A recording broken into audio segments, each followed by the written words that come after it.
Good afternoon, everybody, and thank you, Heidi. Heidi, I have the privilege of being with one of our colleagues, Sherrod Brown, and with Natalie Jackson. It's going to be an amazing opportunity. Um, Working class voters have traditionally been the bedrock of the Democratic Party and the Democratic coalition for decades. However, in the era of Donald Trump, working class voters have become increasingly conservative. Senator Sherrod Brown of Ohio, who is with us, is determined to help get to the bottom of this and to try to figure out a pathway forward in these areas. Recently, he founded the Dignity of Work Institute, and I am happy to welcome my friend, Senator Sherrod Brown, to tell us more about the Institute and its mission. Sherrod, welcome to the Rural Progress Summit. Joe, thank you. And thank you for the work you're doing, that Heidi's doing. I recall a lot of stories and incidents and discussions with Joe Donnelly when we were in the Senate together. And Joe was my neighbor in the Hart office. And he was known, what stood out to me about Joe Donnelly is one of the kindest people around. And that's not always something you see among senators in the way they treat their staffs. And also, Joe, thank you. Thanks for your service there. Thanks for your service in Indiana. Thanks for your service to our country at the Vatican. And I want to come back to that a little later on Pope Leo. And Senator Heitkamp, I don't think is with us today and part of this program, but she was really instrumental in our work to restore pensions to 1 million union workers. And those workers were in all of the 50 states, not a huge number perhaps in North Dakota, but a lot of them in Indiana, a lot of them in Ohio, a lot of them all over the country. And she made that fight, and we saved the pensions that essentially Wall Street had taken from these workers. So thanks for everybody on this. Joe Donnelly and Heidi Heitkamp and I have something in common. We all fought for working people in states where the National Democratic Party's reputation, as Joe essentially said in his intro, was becoming worse and worse, and eventually, for all three of us, proved impossible to overcome. We've seen the national progressive movement become increasingly disconnected from workers that we talk to every day in our three states. And it's union workers, it's even more so non-union workers, where they don't have at least union leadership talking to them sporadically or in some cases every day about what Democrats stand for and should stand for. After I lost back in November, we passed my mission. I had essentially two missions from November to January. One was to help 75 people in my office and in the committee I chaired, the Banking Housing Committee that Joe and Heidi were also on, to help them in their next steps in life. Most of them wanted to stay in public service one way or the other. And the other was to pass the Social Security Fairness Act. That was the next to the last vote I ever cast. It was after midnight in late December. And it meant that in my state alone, 250,000 workers will be getting or have gotten by now an increase in Social Security that they earned, but for a bunch of reasons weren't getting. And again, it was Democrats who fought for this. This bill it just couldn't get moving for a decade. Joe helped with us on it when he was in the Senate. Heidi helped on it. We couldn't get it across the line because we had we had very few Republican votes. Eventually, we got almost every Democrat and a handful of Republicans that passed, and it matters for workers. We've got to, when we do things like that, we got to celebrate them in real time. We've got to talk to them, to workers, to union members, to others in rural and urban America as we work on this stuff. So Joe mentioned the Dignity of Work Institute. When I left the Senate, we founded this institute. It's not going to be located in Washington. It's going to be in Ohio. It will have a reach in all 50 states. And it's the institute is really, to me, continuing to fight for workers. It's what politics and governing should be all about. The term dignity of work, it came from Dr. King, but before that, it came from Pope Leo the 13th, the last pope named Leo. And I think this pope, from not far from where Joe's from Chicago, this pope wants to continue that mission. And Pope Leo the 13th wrote something called the Rerum Novarum. It was the first time that an international figure actually spoke to workers and put workers first in the calculation of what we do as a country. So I know Joe is, my wife and I'm not Catholic, but my wife, I think, thinks I want to convert now that this Pope took Leo the 14th as his name. But she and I were watching the transition, or whatever Catholics exactly call this, when the Pope is unveiled. And when he said Leo the 14th, I just about died. We were so excited because I've talked about Leo 13th for the last 20 years of my career. And so the Dignity Work Institute, let me talk a bit about it, and then I'll turn it over to Natalie, who has been really central to understanding, into processing, into working on the Dignity of Work initiative and the communication of it. So over the last few months, we've made it our mission to listen to workers. This is not Sherrod Brown or Joe Donnelly or Natalie Jackson telling workers, here's what we're going to do for you. It's listening to them. We've done a national poll. It's across all groups, across 50 states. We didn't ask about Biden, or I'm not in it, or we didn't ask about Biden or Trump. This is about hearing from workers. We asked them about their lives, how they view success, what stands in their way, how they see the current economy, how much and what kind of changes they want to see. And as you'll hear from Natalie, in the research we've done, they're speaking clearly. They speak pretty much in one voice, regardless of gender or race or age or region of the country. There's this inclination for too many people to pit workers against workers, rural workers versus urban workers, black workers against white workers, or brown workers, manufacturing versus service workers. And of course, rural workers face unique challenges, as so many people have pointed out in these 3 days, especially with rural healthcare and rural broadband and rural transportation. But you know that better than anybody. But what's striking to us is how similar workers' feelings in the economy are. Workers, almost to the person, say too much money going out the door, not enough coming in. People feel like they can't afford a middle class life anymore, no matter how hard they work, and they think the only way to success is just work harder, work harder, work harder. They strongly believe corporations rig the system. The system clearly is rigged against them, but they think that politicians join those corporations in rigging it, that the politicians aren't standing up. So they don't see politicians as an answer, even though most of us in this call think that good public policy is an answer. Most of them don't think that. One of the clearest things that jumps out to us from the polls and the focus groups we've done is the way policymakers and politicians measure and talk about the economy. It simply doesn't connect with workers. Biden did it, Trump did it, Obama did it, Bush did it. Talk about GDP, talk about unemployment rate, talk about inflation, talk about the stock market. That doesn't connect. If you're a worker working 2 jobs, you don't really care that the unemployment rate is now under 3%. They think that's not even close to telling the whole story. And talking about Bidenomics or Trump's trumpeting, pardon the verb, this great economy is really alienating to people. That's why they vote for change. They voted for change in 16, from Obama, a Democrat, to Trump. They voted in change of 20, Biden from Trump. They voted for change in 24, Trump over Biden. So when you listen to people, you understand how broken the system is, and it simply isn't captured by statistics. The inflation rate coming down isn't a lot of comfort if everything's still more expensive than it was 5 years ago, when already to them a middle class life style seemed out of reach. People still remember what their favorite brand of peanut butter spaghetti sauce cost 4 or 5 years ago, and obviously companies aren't lowering their prices. They're using the pandemic. They're using the problems of the supply chain is another excuse to raise prices. And workers don't expect outside help. They don't expect much help from government. When Joe talked in the introduction, how 20, 30, 40, 50 years ago, workers believed that the Democrats were on their side in taking on corporate interests.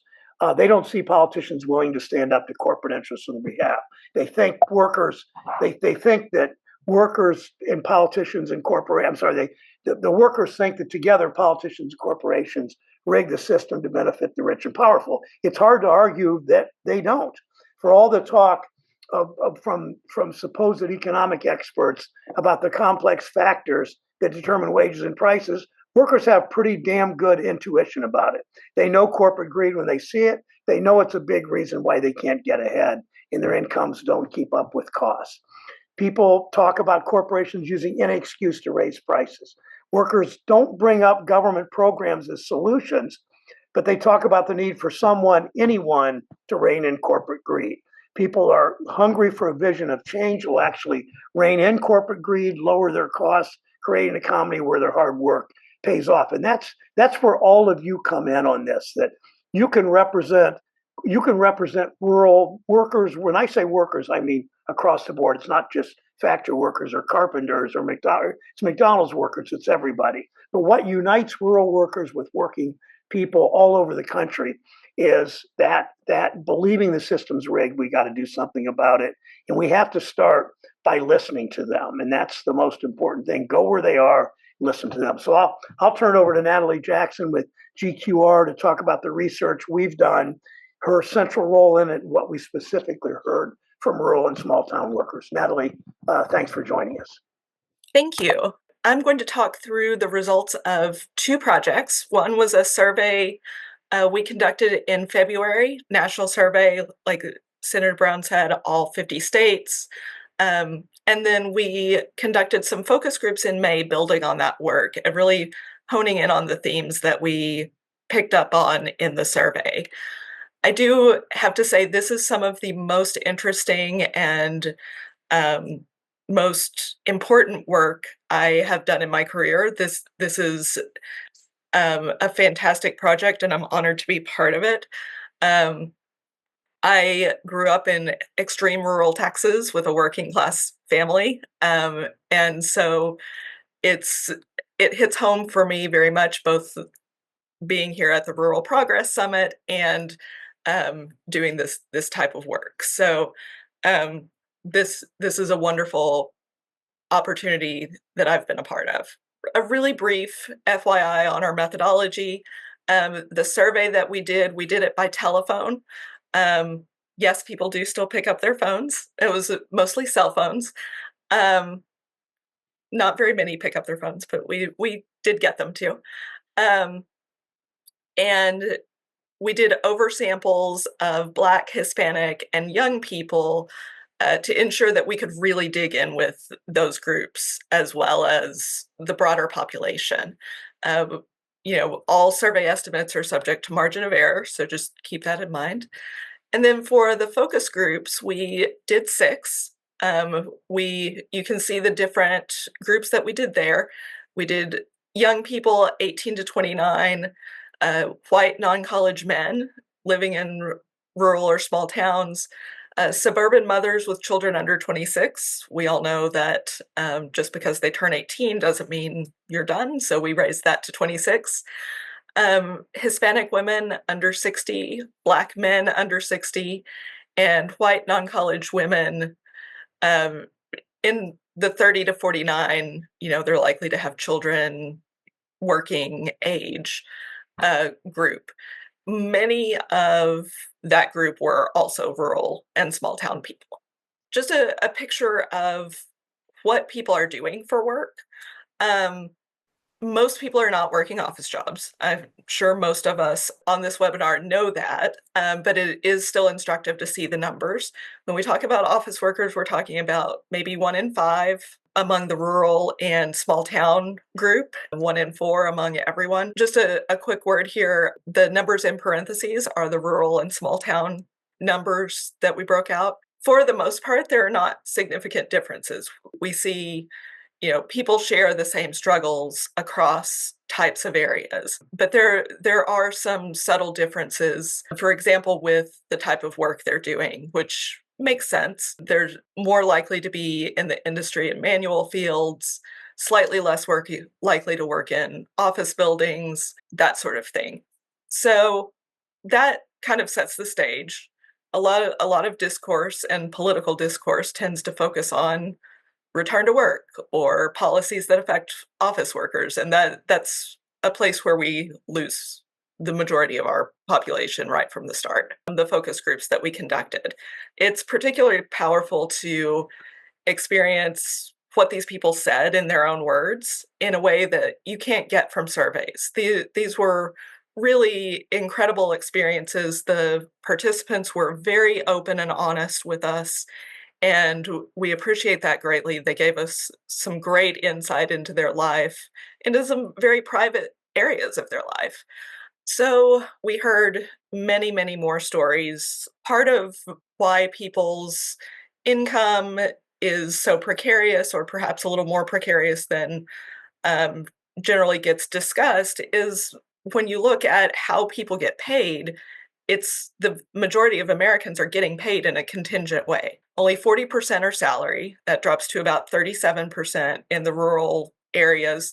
That's not a big difference. I would say it's basically the same. 45% are paid hourly, and then you have some that are paid by contract, and a few self-employed, and some project-based. You see the hourly pay really focused in the industry and manual fields, healthcare, and service workers. And healthcare, I think, is one that gets overlooked as well, because the tendency with healthcare is to think about doctors and large hospital systems. And that's not the bulk of who we're talking about here. These are home healthcare workers. They're relatively low paid in the healthcare field, but still very contingent in how they're paid. We also asked a question on the survey to kind of gauge where people are with emergencies.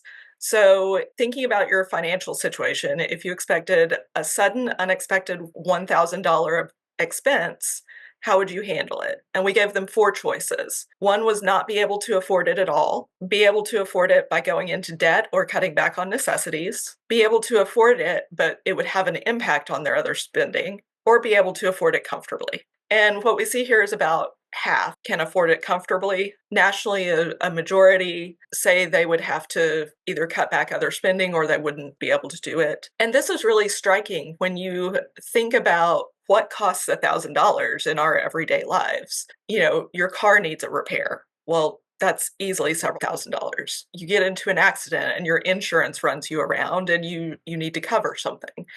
Someone gets sick and medical insurance doesn't cover it all. Your pet needs care. There are zillions of things that cost hundreds of dollars up to 1,000 that come up for families. So this is a really strong indicator to me of how precarious people's financial situations are. We talked to people in the groups and the survey about their current work experiences, what they're doing, what their experiences are. We asked a series of questions of, have you done any of these things in the last 2 years? And the big picture here is that we get a lot of churn in the workforce. A quarter have worked more than one job at the same time in the last 2 years. 15% have quit a job to take a higher paying one in the last 2 years. 1 in 10 have changed jobs for location, quit a job due to bad working conditions, or worked a gig job. And we have 7% that lost a job due to layoffs or restructuring. So all of those may seem like relatively small percentages, but they all add up to a workforce that is constantly shifting and adapting to different circumstances. And that adds to financial precariousness, obviously.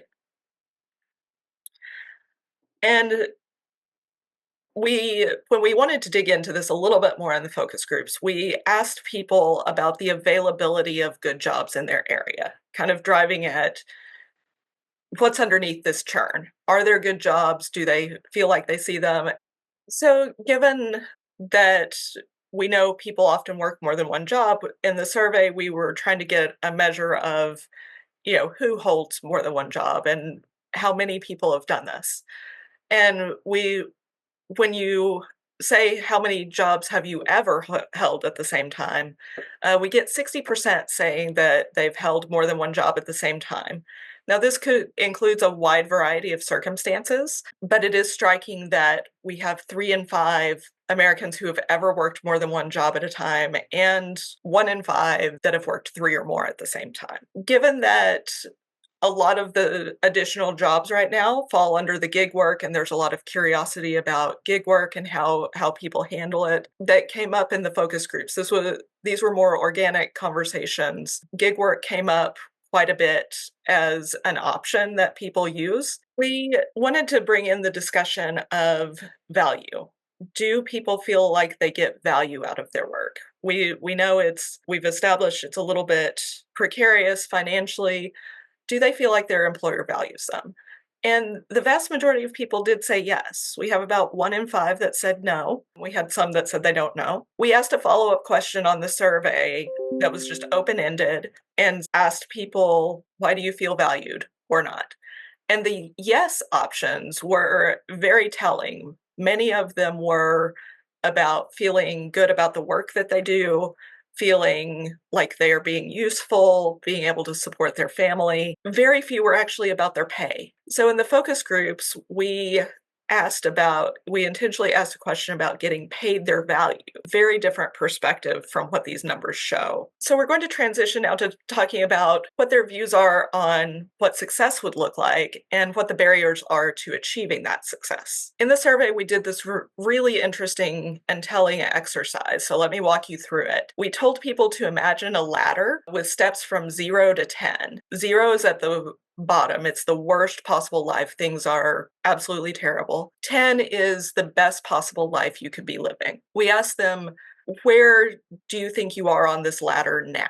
And that's what's on the left here. This is where they think they are currently. And then we asked a second question of where do you think you'll be 5 years from now? And that's on the right. So you can interpret these numbers and where people place themselves in a lot of ways. We view it as, if you're not 8 or above, there are some things missing in your life, probably. We often see people have a tendency toward optimism. And so it seems like, if things are going really well for you, you'd put yourself in an 8 to 10. So the current levels, only 37% put themselves in this top layer. And by the way, for rural folks, it was basically the same. I have that coming up on the next slide. When you go 5 years from now, you notice a huge increase, almost close to doubling, the number of people in that upper category. Now, we did ask people what they think will change that gets them from where point A to point B. If you're increasing, what do you think is changing? And the answers are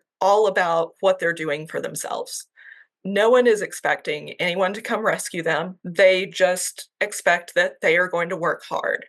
If we look at different groups and how they move on the ladder, we do see some differences. People at more precarious stages of life expect that their lives are going to improve. They start lower and they end up on par with everyone else. People under 50 start at an average of 6.1 as opposed to 6.7 for everyone.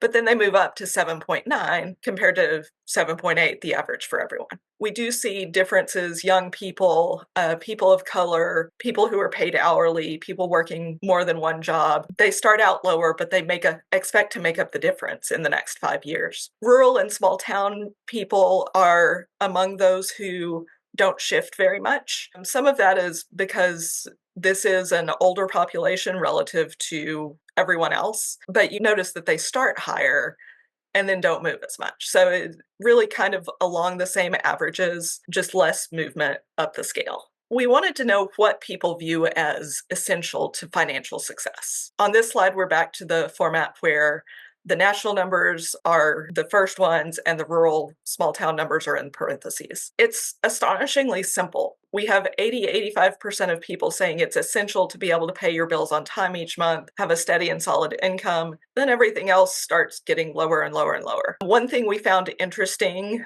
given common narratives around home ownership, is that only 55% said owning their own home is essential to being financially successful. It's a little bit higher among the rural and small town population. We say that a little bit lower among the urban population, which makes sense because of cost of living and different narratives around renting and that sort of thing. Interestingly, living on one income or job, only 44% say that's an essential piece. People are willing to do what it takes to be financially successful. They're working really hard. They expect to work really hard. They don't expect anyone to come get them, but it's difficult to do that. And they have very simple needs. We followed up with what financial success looks like to them with a question of, okay, what does it look like if you don't feel financially successful? The vast majority of our focus group participants said they do not feel financially secure. All of this adds up. They're not talking about vacations. oh, I can't take time off, I can't go to Disney. These are real things. And in some other clips, we had to pick and choose because of time. It becomes clear that a large part of what goes away when people are not financially successful is a sense of themselves. They don't have the ability to do anything except work and go home and take care of your family. And there's a real sense of identity loss in that came through these groups. All of that combines to make people really willing to overhaul the whole system. We asked people on a scale from 0 to 10, where 0 means nothing needs to change and 10 means the entire system needs to change. How do you think the economy needs to change to help people like you get ahead? 30% said 10, throw out the whole system. 50% said 8 to 10. The mean was 7.3. Among rural and small town residents, you have very similar numbers. Slightly higher, 33%, 10, 52%, 8 to 10, mean of 7.5. So people are angry. They want change. We asked in the focus groups at the end, we asked them to type in the chat box what needs to change about the economy for you to get ahead. And these are a few of their responses. Who's to blame for this? They think there need to be drastic changes, who they think is to blame, and how they think they're being ripped off.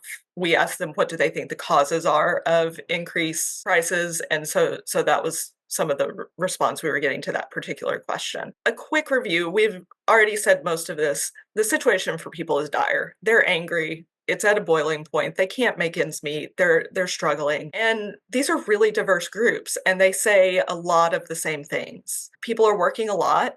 They're worn out. They're tired. They take on gig work. They view it moderately positively. It's an opportunity. They would rather have a job that, covers what they need to live, but they appreciate the opportunity to take on gig work to supplement. They want to improve. They're willing to work to improve. And mostly they blame corporations and politicians, and not really any particular stripe. We had people of all partisanship in the focus groups. There was not a lot of blame to any one party or person. Trump and tariffs came up, but it was, limited. Generally, it was all corporations, all politicians. So I will stop there so that we have some time. Thank you so very, very much for all of that information, Natalie. It's incredibly valuable. And this would be to Sherrod and to Natalie. You think about the election in 24, and you look at Michigan, Wisconsin, Pennsylvania, the manufacturing belt, farm belt, and you lose each state by a point or two, and it completely changes the destiny of the country. And, I know others were doing the same thing. I was knocking on doors in Michigan and in Pennsylvania. And the message of the Democratic Party just didn't seem to connect to the working families that are out there where they're struggling. They were saying, look, the message I see from your folks is not relating to the fact that what's important to me is I have to be able to have my car keep running for the rest of the week. And I have to be able to make sure my kids can get decent health care. It was almost as if we assumed they would understand. Sherrod, did you want to say anything about that? Yeah, thanks, Joe.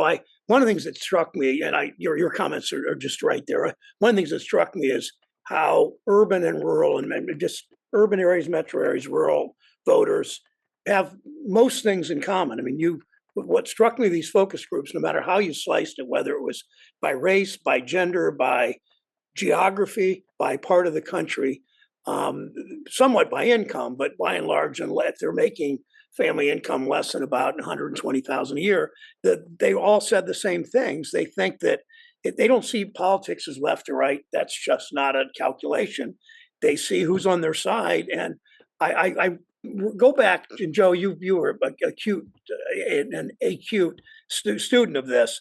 When Biden talked about Bidenomics, or Trump talks about best economy ever now under him, they just, it doesn't mean anything to them. They just don't hear it. They just, because they look at their own lives, and that you've been saying, Natalie, more's going out than coming in.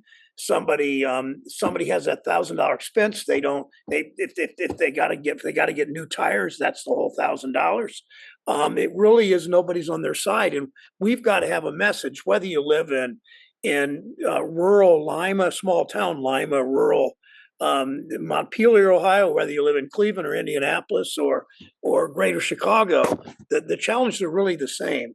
And we've got to talk to people and show we're on their side. And I don't think they think Republicans are on their side particularly either. But we've got to show we are, because as Joe said, we were the party of workers from the 30s into whatever. And I still hear, Joe, and I know you and I joined forces on this a lot of times. These trade agreements, you weren't in the Senate then or in the House then either, but when NAFTA came up, I still hear people talking about NAFTA, that workers lost their jobs first to the South and when they moved from Cleveland or Gary, Indiana to the South, and then they lost these jobs overseas, and nobody seems to be fighting it. So we've got to be the party that stands up for workers, that listens to them. And I wish every one of my colleagues, I know that Natalie and Al did a presentation to a number of senators at Tina Smith's request, and they were really taken by these stories, because everybody's story is the same. No matter which one you put up there, no matter what they look like, they were basically corporations have screwed us, and government's in bed with corporations. I mean, we've got to show we aren't. And we've done it on prescription drugs, finally, as you know. We've got to do it over and over again. What has struck me too is the actual pie of revenue and money and funds and everything. The overall pie is probably bigger. It's just that so much of it has been taken by such a small group, and so what's left for everybody else gets thinner and thinner and thinner. And that's why in part we talk about the billionaires. I mean, it's clear not everybody used the term rigged, but it's clear they think the system's rigged. They know CEOs are making more and more money. They know profits are up. They know they're working. I mean, look how hard. I mean, there are people talking about themselves, of course, but how hard they're working. The only way to get ahead is to work even harder, not get to spend more time with your family. I know if you heard one after another, it was, I just need to work harder. I need to work harder. That's right. And they know the system's rigged because they are working harder. They're more productive. I mean, you can prove the workforce quantitatively. You can prove the workforce is more productive than ever before, and they ain't seeing anything. They can't get ahead. And that's the definition of rigged. And Joe's example is exactly that the money's is gravitating, is moving towards the top. And it's in this last Trump bill is going to show it even more. But we've got to run in 26, whoever's on the ballot, they've got to run against the billionaires, and they've got to run against more money gravitating to the top. And they're getting screwed, but they also have to show empathy, and that we're going to stand with you as workers, whether you're a steel worker or a carpenter union, or whether you're working construction or you're working at McDonald's or working at a 7-Eleven and making not much above minimum wage. And you know what else? It seems like being Catholic, I probably have an extra special dose of it, but the guilt and the shame. I watched that whole wedding in Venice, Italy, and it took my breath away that it didn't seem to even dawn on any of the people there. People are watching. How can you act like this? In Michigan and Pennsylvania, Wisconsin, like I said, the whole country, folks are like, how can I make sure that there's food for my 8-year-old? And at the same time, they seem to like, it seems to be they enjoy showing this incredible conduct. Yeah, it is something that if I had done, my dad would have. I'll never forget. I went fishing with him on a party boat one time. It was with a bunch of the workers that he worked with, and I actually caught the biggest fish. And I said, "Oh, Dad, I'm gonna make like $40." He goes, "You're making nothing. That goes to the people on this boat who work. You contribute to the pot, but there's no chance of you winning that pot." Because Joe Donnelly has felt Catholic guilt about this in the 40 years since that happened, or 50 years, or whatever it was. Yeah. Sherrod and Natalie, you look at this bill that just passed. They knew it was wrong, but they did it anyhow. Sure they did. Yep. Yeah, and you notice particularly the woman talking about she has to really watch her income so that she can stay on Medicaid because she can't afford her insulin without it. But then there's no in between. She's either on it or she's off. So she has to make sure her income stays low enough that she can stay on it. Presumably she does not have a job that provides health benefits. And so, these are real considerations. There were several people that discussed Medicaid having to make decisions between affording their medication and paying their bills. It's all, these are visceral fears for people. And yeah, signing a Think bill about that the cuts fears. that is bad. These were all done before the passage of that bill, before Yes. that bill even got attention. And I'm guessing that the people on these screens, most of them don't spend a lot of time watching what people in Washington are doing. I mean, that's part of the issue.